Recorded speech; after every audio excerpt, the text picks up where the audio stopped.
You know him, you love him, you're gonna want more of him. Here he is now, it's Chattin' with Colin. Hello, everyone. It is Wednesday, October 29th, and we are here at BCTV. And we actually just had to stop recording because I don't know if you could hear, but there might be a little buzz in the background. They were leaf blowing, and that's a first for Chattin' with Colin. But I think our guest today got them to take a little break, so we'll be able to chat. I think it's gone. It's gone. I love it. Okay, like always in Brantford, there's lots to do. Have you seen the scarecrows on the green? The garden club, they do a great job. It's looking great. Every year it gets bigger and better. Parks and Recreation just released the Halloween house hunt. You could go check out these homes that are all decked out for Halloween. Halloween is on Friday, October 31st, and Myrrh on Main is doing their haunted house on the lower level called Nightmare on Main Street. Dee Lewis was our guest last podcast. She's great. That same night, Shoreline Community Church is doing Light the Night on the Brantford Green. They do that every year. It's amazing. I did announce on our podcast the Broadway bus trip. It's sold out, which is amazing. We're going to be doing more of them. If you want, I could probably get my hands on a pair or two more pairs of tickets. So if you want, call 203-488-8304, Parks and Recreation. Ask for me. I'll see if I could work magic. But thank you for supporting the arts and Greg Noble. This is going to be a fun trip on November 12th. And you've been asking, you could go to BrantfordParksandRecreation.org and find this form, and that is where you officially sign up for the holiday parade and tree lighting, which is Saturday, November 29th. Again, every year it gets bigger and better. We would love if you're a business or an organization or a school, a PTA, a sports team, get involved, but you have to sign up. And there are rules, so read the rules, especially the highlighted ones. And you can't read this here, but you can online. And I don't really do AI, but the kids I work with are sort of teaching me how to do it. And so for fun, I put a picture of me in AI and I said, come up with a Chattin' with Colin logo. So they did. This was the first choice. It's like so me. I love it. One of my bosses says it's too New York. It needs to be Brantford. I'm New York. So there might be a different version of this, but we're still using the old logo for now. But I think next episode we'll be ready to go with the new logo. And hopefully, Mike Martone, that theme song's coming for season 2, right?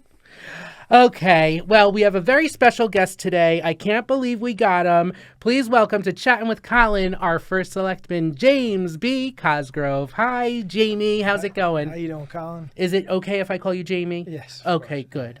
Well, I want to know a little bit about yourself. I obviously grew up in Brantford. I've known your family my whole life because my best friend was Bridget Smith, who lives on your road. And I've known you, I've known your whole family, and I just want to know a little bit more. You've only been the first selectman since I moved back from New York.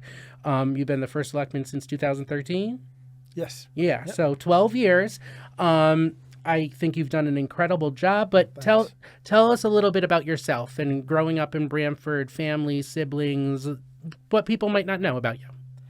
Yeah. So, born and raised in Brantford, was here my whole life. Been here my whole life. I'm one of 7 kids. I have a large family. It's like the Brady Bunch or the Von Trapps. But I'm right in the middle. I'm a middle child too. so- I seek all the attention because my parents don't love me. I'm kidding. So I went to Brantford High School. After school, I went to University of New Haven. Lived in New Haven for a couple years, but came right back to Brantford. When I met my now wife Nicole, and we were beginning to start a family. We decided to stay here in Brantford. She's not originally from Brantford, but I've always felt that this was a great community, a great town. Just connected with it, a lot to offer, and this is where we thought it was a great place to raise a family. So we ended up. Actually, now I live on the same street I grew up on. It's crazy. Built a house we won't 20 tell years you ago. the street. And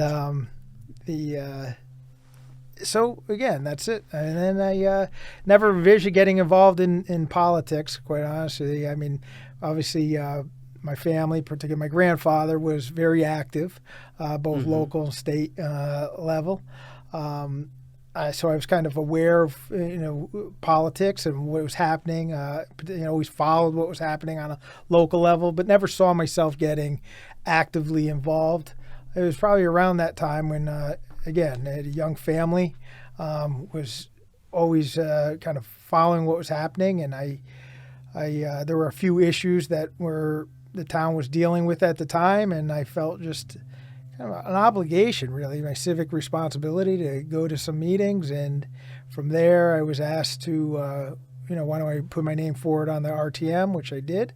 And so you were on the RTM from 2009 to 2011? Yes. And then one term. Yeah.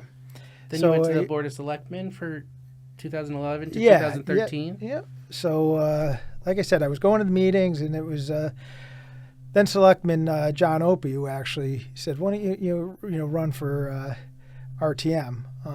Which I said, I was giving it some thought, and I did, and I called him up and I said I'd like to be considered, and so I did one term on the RTM, and then the following election cycle I was asked to run as selectman, which I did. I put my name forward, and I ended up, although I ended up getting a seat on the Board of Selectmen and did one term from there.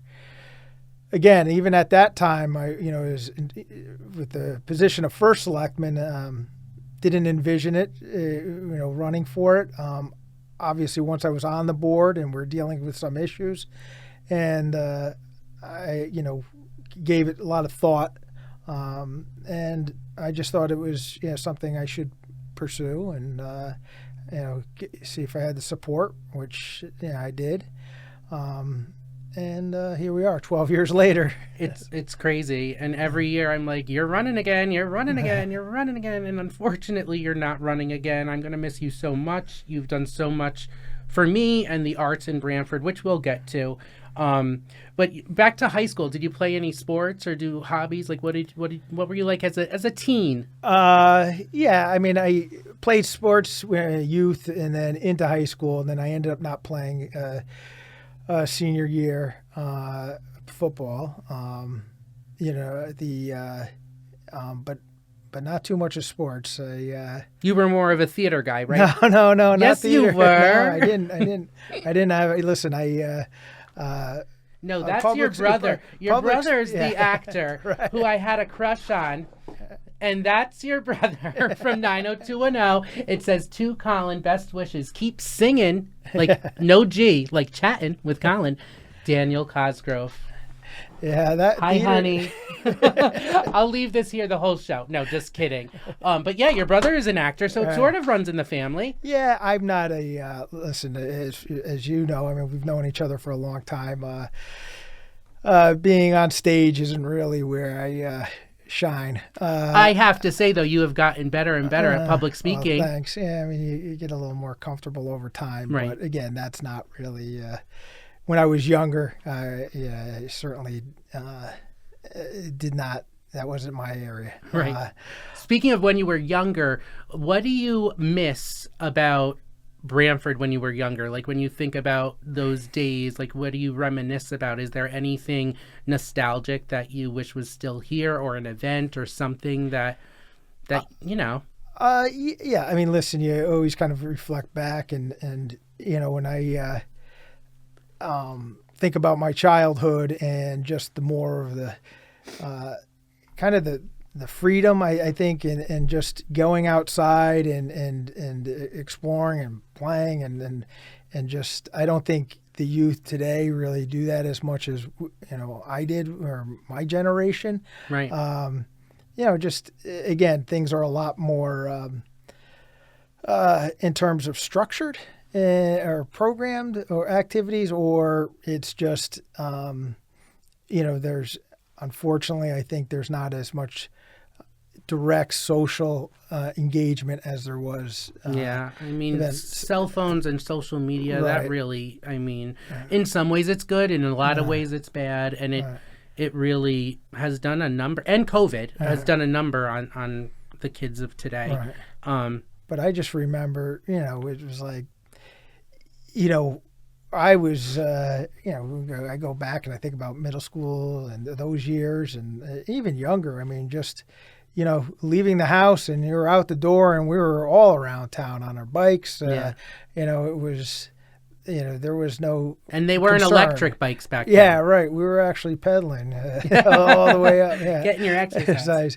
But I just think about that. It was a lot, kind of I missed that. And I miss it for this generation here. I mean, obviously, they have probably some things that they think, are a lot better than what we had. But it's so funny. One of my students the other day, I had them get in touch with a senior citizen that needed yard work, and I gave them the house number, and like a week later, he said, "Colin, they never called me back. I was texting them. I said, it's a house number. You can't text a house number." They didn't know that. Right. It's crazy. They're like, "What's a house line?" Right. Yeah, the kids are a little different from when you were growing up, when I was growing up. But Brantford's still a great town. I mean, you've done so much. I mean, the Walsh Fields, the Walsh School, the community house, the senior center. What are you most proud of during your tenure that you have specifically aided in? Yeah, I would think why I ultimately decided to run for first selectman. I felt that we could advance a number of projects that were kind of stagnant or just for years. And you mentioned in Walsh, the senior center was what was being discussed and addressed, which, as we know, kind of is now an expanded community center. That kind of touches upon what we were just talking about. Like I remember when I was younger, and sometimes you would just go down to the community house, and there was shoot pool or just meet kids, and then you go up to the center town, and there's the candy store was in the center of town, and then even I got the candy cigarettes there. Yeah, I mean, going way back, even when we get out of school and before. Rec basketball, you go over to, there was Osborne's, which was on Meadow Street. There was a little candy shop in there, but it was one of the two you'd go to up in the center. Just kind of, like I said, just going out and hanging out with kids, when we were looking through what we were going to do to address the senior center needs, we went through a study and we engaged the community. We looked at other models, and you had a mix of what people wanted, right? You had some that wanted the opportunity for intergenerational. There were some that wanted, they wanted their own standalone facility, didn't want anything. And then we heard from a lot of people, because we try to cast a broad net and get input from many throughout the community. We had hearings that were some in the day, some at night. And, particularly at night was people who were still working, but they were, maybe older, but still working. And they said, listen, I don't care what you build for a facility. I just want programs. And that kind of led to what we have today, which is the community center, or the community house is, that was the hub. And it's a hub and spoke model, really, because we do have so much in our community that offer various programs, activities, and just opportunity. I mean, we've since acquired Foot Park, but we've had Foot Park here for many years. But that's a great community asset, which offers so much for people. We have the beaches, but then we have Blackstone Library, Legacy Theater, the tour boats. You can connect at Willoughby Wallace that has programs, and that's where we felt that the community house could be that hub, connecting people to what we have, throughout the community. And it is meant to really kind of, engage the community, but give people opportunity to come out, socialize. It's because of you we have the coffee and the snacks. And that's where, as I say, and then ultimately now we're seeing it kind of, that vision come to fruition, where people are coming, they're socializing, they're engaging with one another, with the coffee, as you mentioned, just little things like that don't really. And now there's breakfast and lunch, right? And you can't beat it. It's like $3 for breakfast and $4 or $5 for lunch, and we have 2 chefs. And the socialization that you were talking about for kids, it's needed for seniors too, Right, and we're seeing more and more of it. But I think right, exactly. You're seeing you're seeing it happen. But I also think when you do that, you also create a sense of, a vibrant place, and that spans for all ages. So I think when you go to that building, depending on the hour or the day, it is serving. You have the toddler programs and the younger kid programs, all the way up to the senior community. Some of it is just age specific. Many of it integrates with one another. But it is a place where we can continue to expand what we offer. And we now have a social worker and a caseworker. Right, social worker, caseworker in the building to kind of assist families and individuals in need, connect them with the services they may need. The rec department, over the last several years, we've, obviously have a very strong camp program, which we've had for decades. But that camp program, as which you've been an integral part of it, has expanded more into now different opportunities with the theater camp, the music offerings that we have on the green. Those are all things that kind of bring a community together and provide opportunity for all of our residents. Yeah, well, like I said before, under your administration, you created the Arts, Culture, and Special Events Coordinator position, which I ultimately got, which was amazing. And it's a very unique position for a municipality. There's not many, unless they're a city, that has that kind of department. And I'm so thankful that we have it and that the community embraces all of these events. And because of you, we have Musical Mondays and Wayback Wednesdays and TGIF concerts and the movie on the green, all these new things that came up during your administration. Also, a lot of it because of COVID. You wanted our Branford residents to be able to socialize outdoors safely, in addition to supporting local artists.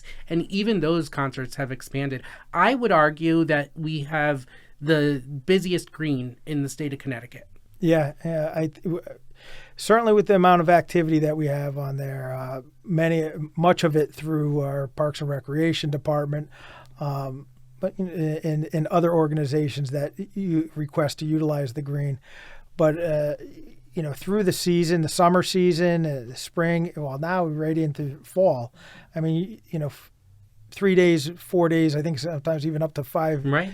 Maybe even 7 days a week on sometimes. There's something happening. Well, that showmobile is a blessing. Right. And you got that, and it was free. It was for ARPA money. Right. It wasn't taxpayer money. It was about $250,000, but it is enhanced the quality of life in Brantford. Yeah, we were fortunate. We didn't use local tax dollars. We were able to utilize our ARPA funds to buy that. I think also just the general what we've added, with the tables, the chairs, the gardens that Public Works has, expanded and added onto the green. All those kind of showcase the green, give it a sense of place. For the last several years, BACA has been, Brantford Arts and Cultural Alliance Gallery has been on Main Street. That really started, the organization started prior to COVID, but as we were coming out of COVID and they had their first event on Main Street. Was that the Open Doors? the Doors event. Yeah. But that showed, we bring a lot of people down the center and through these events, but we also want to get people to go to our shops and our restaurants. Right. And that was the first event that I recall that really said, hey, showcase, we can expand these events, not just on this green, but up and down Main Street to, bring people to town. Which is why I really think there should be a community theater Yeah, on I Main know, Street you've been or pushing around that. Main Street. Our theater scene is hustling and bustling. Yeah. We have a theater company through a Parks and Recreation Department, which is crazy, unheard of. But we've gotten all these awards, and we don't have a theater. So hopefully we'll be getting a theater soon. Hopefully you could put in a good word to whoever the next first selectman is. I do want to talk about... I know you're... And I think having something on the entertainment side close to the center of town would be a great attraction. And that's something, like I said, we rely heavily on our green for that. But if you actually had something where you could do year round, I would love it. That would be a great asset. But that kind of goes back to, you mentioned at the beginning of the interview about the different projects and Walsh Intermediate School. And, and I also, there's, as there's been new people involved, both on the elected and staff involved. But one of the things that when we were approving that appropriation, and that was the largest project that the town had funded, has to date in the history, it was the Walsh Intermediate School project.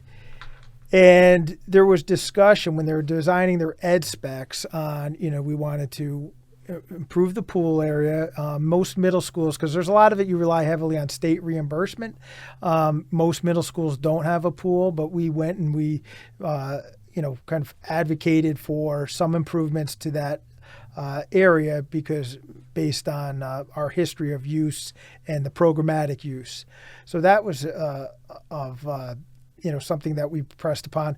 But you may recall we had a cafetorium at the old school, which was, a cafeteria and auditorium combined. We now have its own auditorium, which is a beautiful it's gorgeous.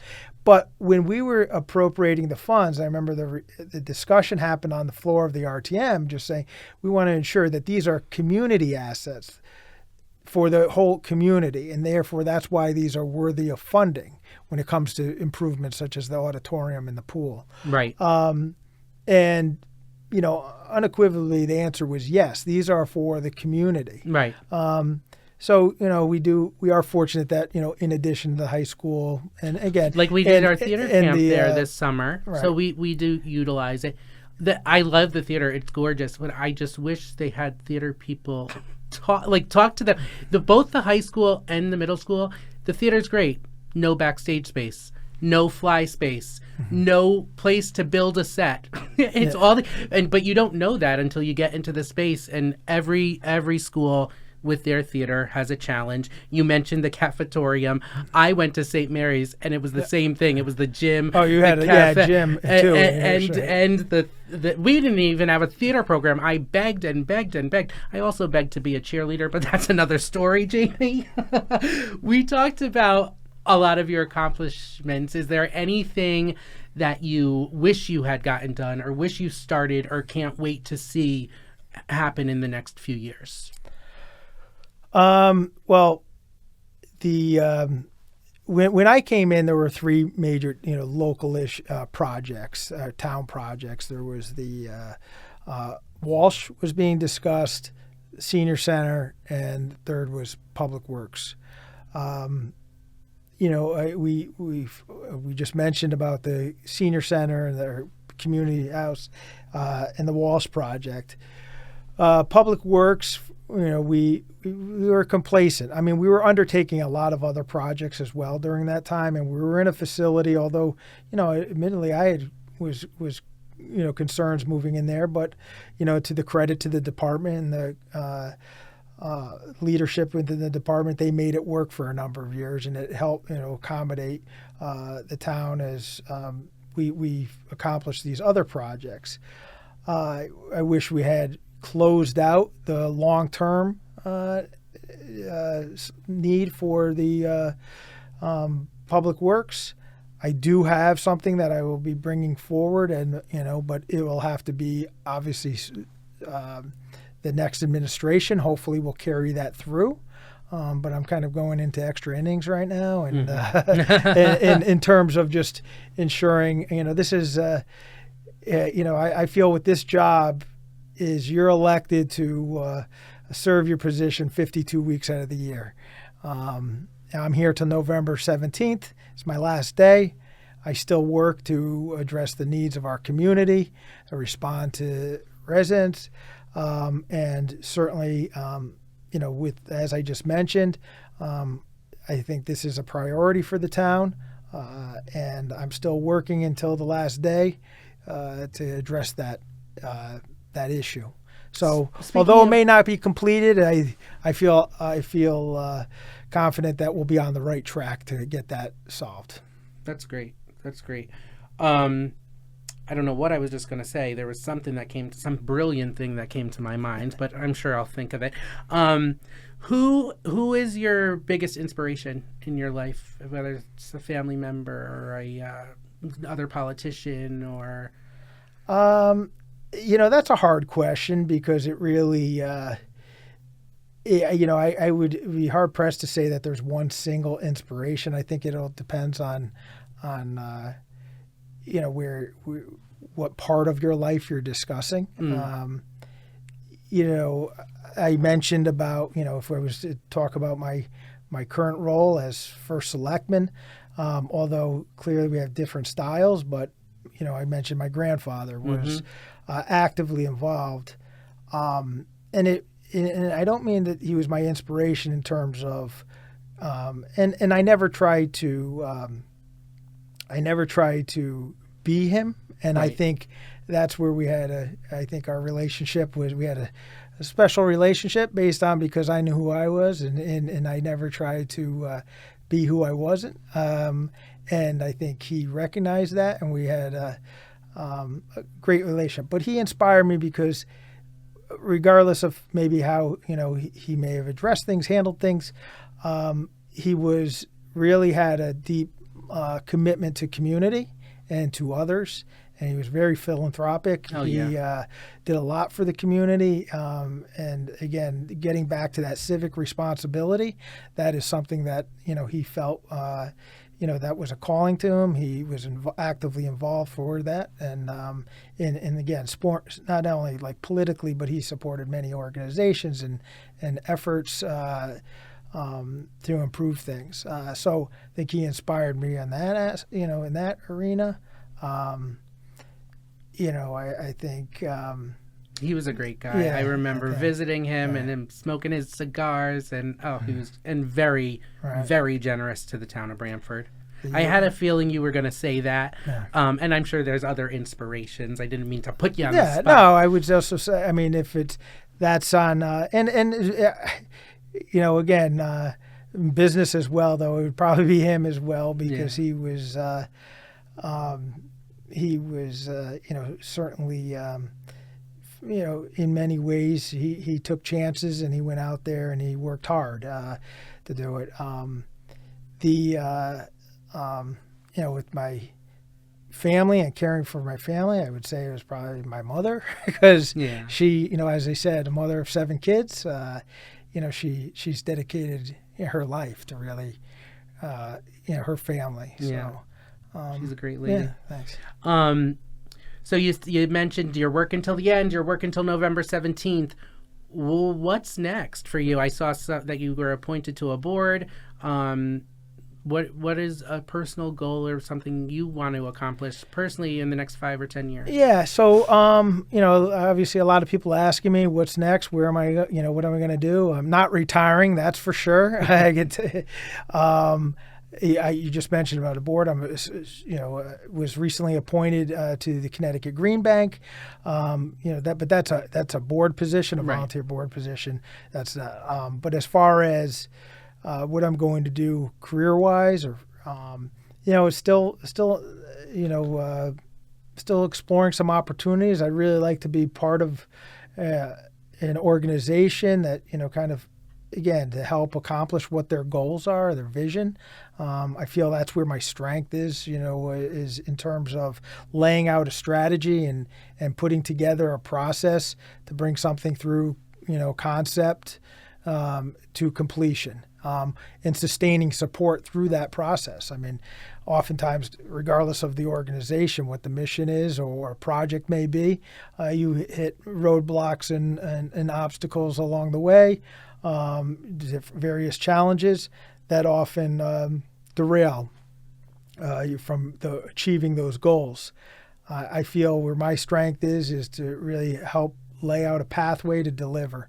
Yeah. So again, it's undecided right now, but that's really what I'd like to do. Well, you keep saying about vision, and you've had so many great visions, like the Brantford Festival when we had to move it this year to Hammer Field, and just reconfiguring like the park and the Walsh Fields, and even when I went to you And I said that tree by the academy should be lit up in white lights, and then it now is every year, and it looks gorgeous. And there's just so many things that, for being like a construction first selectman politician, I'm like, my mind is blown that you really are so well-rounded. That's not a fat joke. You are so, you just are, you're good at a lot of things. You're very impressive. I think where we've had success and why we've had success, and it's not all me. Admittedly, it's you have a team, you put a team together if you don't,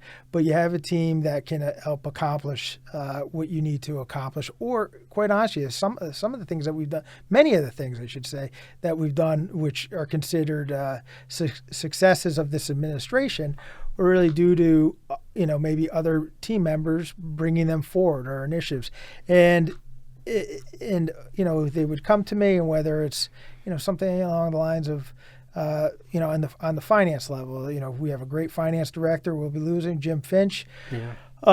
But when the Coastal Resiliency Fund, and that just came by, in our plan of conservation development, there was a line in there that referenced the impact of the rising sea levels or increased storms. At first when he read it, he had some concern on how that would be interpreted. And just coincidentally, that day I was down in a neighborhood looking at an area that was being impacted by the higher tides than normal. And I was thinking, boy, we got to come up with a solution to address this. I went back to that very day. Jim comes in and he goes, hey, I have an idea. He goes, how do you think this would work? And that's when he brought up the Coastal Resiliency Fund. And we're the first in the state, right? Yeah, probably even the country, but definitely the first in the state. He brought, pitched the idea of the Coastal Resiliency Fund. He said, do you think we can get support for it? Do you think?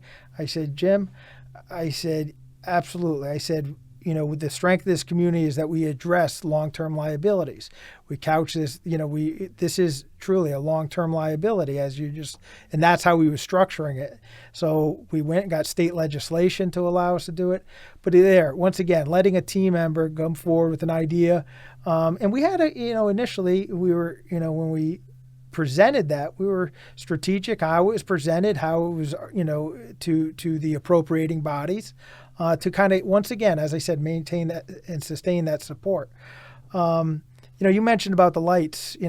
Public Works has that every year has kind of upped the game.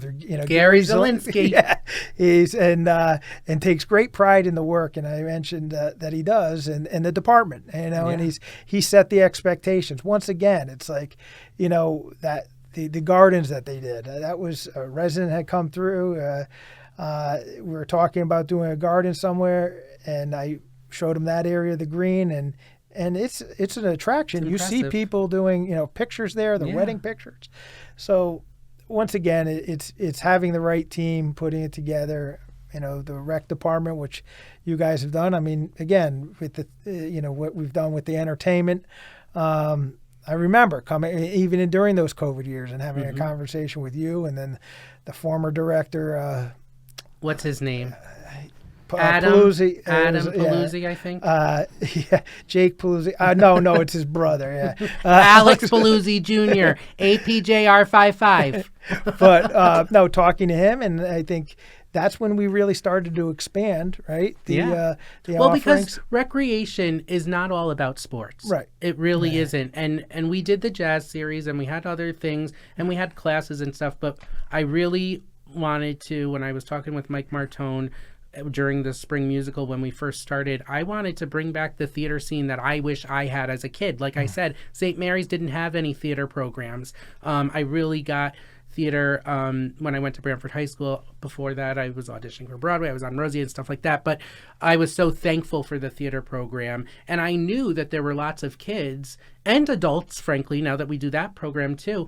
And they're coming from like 10 different communities. It's not just Brantford. And we grew the theater program from 32 kids the first camp to this year we had 108. Yeah. So there is a need for it, and you saw that need, as did Alex, and I'm very thankful for that. Even before that, I mean, I met with you a lot for Brantford 375. That's where we really started working together.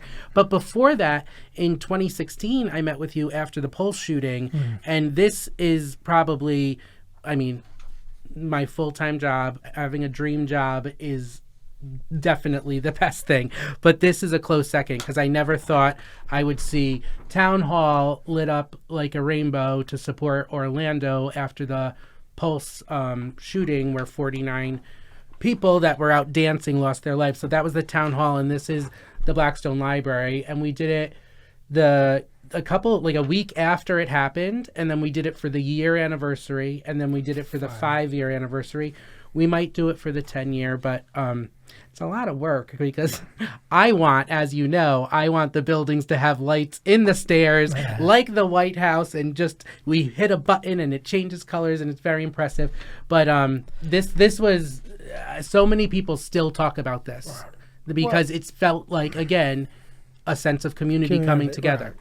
And that's where I see the role of this role as first selectman too, is to essentially, be the conduit or that helps, bring things together. Or, if you have, like you said, you came forward with an idea, you wanted to show support for the community support, and to make that happen. But, you and others working together made it happen. But I feel it's the role of the first selectman to essentially be the conduit where things can happen. And that first day, we did the event, and every local politician came. I mean, we knew you were going to be there, and that's about it. But Ted Kennedy, Lonnie Reed, they all came. It was great, and it was great to see that. And maybe for the 10-year, we'll do it again. I want to end on a fun question. If you were to have dinner with any celebrity or family member, 3 people, living or dead, who would that be? Oh boy! I should have given you the questions before, but he said I don't want the questions. I want to do everything live, and I want to be surprised. 3 people. That's a hard one, because it's like, once again, it's like. It can't be me. It can't be me. Yeah, I was gonna. All right. You want it. It doesn't matter. You just don't want it. I would say. I think as far as Teddy Roosevelt. I don't know. Cool. I would like to have dinner with him, and I would say, as far as maybe go into the music side of it, and this is probably somebody like Johnny Cash, Okay. or just to go through his life. The Ring of Fire. Well, I just think it was just kind of that whole. In terms of that era of music, going back, somebody from there. It doesn't necessarily have to be. Roosevelt, Cash. And then, let's see, I'll go on the acting level. You want me to go to? Yeah, sure. All right. Maybe Dan Cosgrove. No. Hugh Jackman, maybe? Yeah. Julie Andrews? Let's see. Let's see. Let's go with.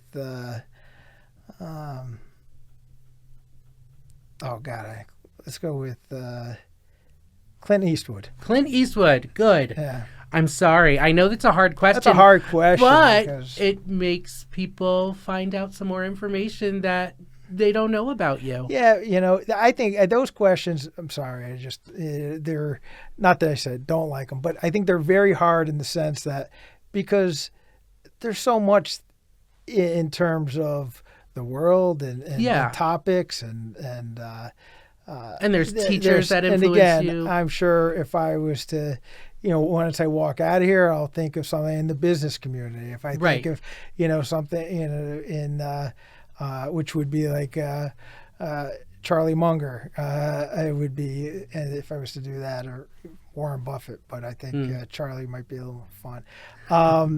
You can go if you want to go, Well, national. when you think of the three you really want, just text me, and on the next episode, actually, when people say, "I can't believe you didn't say it's me," when Jim Finch and Alex Paluzzi complains that you didn't say it was them, just let me. I'll shout them out on another episode. Well, I want you to have the last word, Jamie, because this might be your last interview. I'm not sure. Yeah. But what do you want to end with? You've had 12 years as the first selectman, and your whole life you've dedicated to making Brantford better. What do you want to leave the audience with besides getting out and voting? Yeah, I obviously go out and vote. I think being engaged in your community is very important on a local level. In terms of that's where it impacts your life. I feel the most. Is what happens locally. We just talked about a number of projects and initiatives, and that just happens on a local level. But I think I just want to end with that. It's truly been probably my greatest honor to serve 12 years as first selectman. I'm, sincerely grateful for the support that I've received from so many over the years, and all of what we've accomplished. Again, we focused on some of the initiatives that brought me to office, but during that time, a lot has come forward that I hadn't even anticipated, and we were able to accomplish that by working together. And that's what it really requires, is people just to sit down, work together, talk to one another, and to move things forward. Yeah. Well, thank you so much for your service. I can't wait to see what the future holds for you. Thank you for being a guest on Chattin' with Colin. And thank you for watching. I'm sure the next guest is going to be someone just as special, though probably not. We're going to miss you, Jamie. I'm going to miss you a lot. Thanks again. Have a great day. We'll see you on the next episode. Bye. You know him, you love him, you're gonna want more of him. Here he is now, it's Chattin' with Colin.